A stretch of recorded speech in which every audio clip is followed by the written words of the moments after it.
এই মাদ্রাসাকে পুনর্জীবিত করার জন্য পাগড়ি আছে, পাঞ্জাবি আছে, লম্বা নামাজ পড়ে না, এই মাদ্রাসার অবস্থা হয়েছে, এই মাদ্রাসার অবস্থা হয়েছে। এই জন্য এই মাদ্রাসাকে জিন্দা করা, যে সমস্ত বুজুর্গ এই মাদ্রাসার ছুটি কেড়ে নিচ্ছে, ওনাদের কি আশা ছিল যে আমরা মারা যাব, এই মাদ্রাসাগুলো চলবে সব আল্লাহ আজাদ থেকে আমরা বাঁচে থাকবো। আমরা পাবলিক 1 টাকা 2 টাকা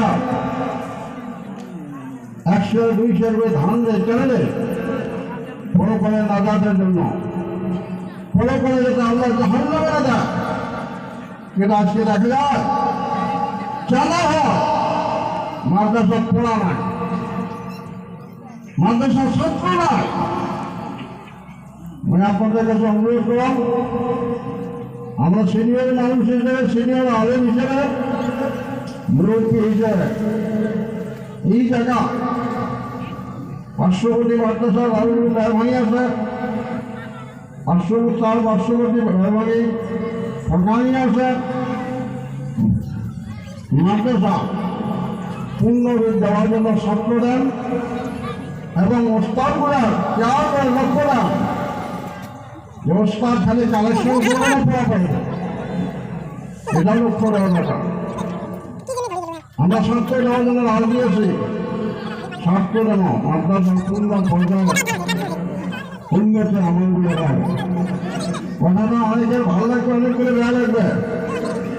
পিঠা মিঠা লাগলে মানুষ ঠিক হয় না, পিঠা মিঠা লাগলে মানুষ ঠিক হয় না। কেন মাদ্রাসা অবস্থায় লোক মাদ্রাসা কেন বানিয়েছে? ছেলে মাদ্রাসা কেন আছে? ছেলে নাই আসার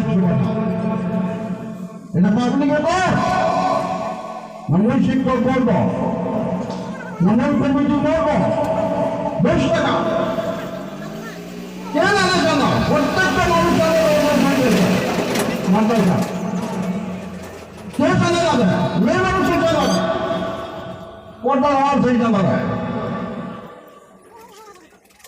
এই জন্য অনুরোধ, এই মাদ্রাসা যাতে পূর্ণ রূপ পায়, মাদ্রাসা যাতে ছাত্র ভর্তি হয়, লেখাপড়া যাতে সুন্দর হয়, কমিটি লেভেলে, প্রস্তাব লেভেলে, অন্তত এই গানের প্রত্যেকটা মুরব্বী জুয়ান সকলের কাছে একদম সবিনয় অনুরোধ, মাদ্রাসা দিকে লক্ষ্য দেন, মাদ্রাসা থেকে আপনার চিন্তা করেন। বাবা তোমার একটা বড় বাবা আমাদের সুগন্ধি স্যার আছে, ভাস্কর দিওয়াল স্যার 10 মিনিটের জন্য কয়েকটা কথা বলে তারপর আনসার সব করা হবে।